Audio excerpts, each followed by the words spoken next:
यहाँ से मलिक फहद की तरफ से ये भी रोड जा रहा है इब्राहिम खलील की तरफ। इब्राहिम खलील रोड को हरम से काफ़ी तरफ से जाता है, उस तरफ से भी जहाँ हमने ये तरावी पढ़ी है यहाँ पर, उस तरफ से क्या नाम है क्लॉक टावर के साथ से, इस तरफ से इंटरकोटिनेंटल के पीछे से भी इब्राहिम खलील मशहूर व मारूफ रोड है मक्का का।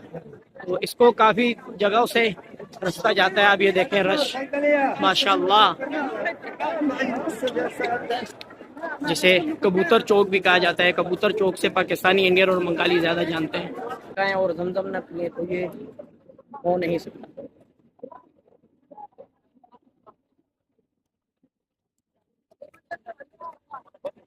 और यहाँ पे इब्राहिम खलील देखे, इब्राहिम खलील पे रश।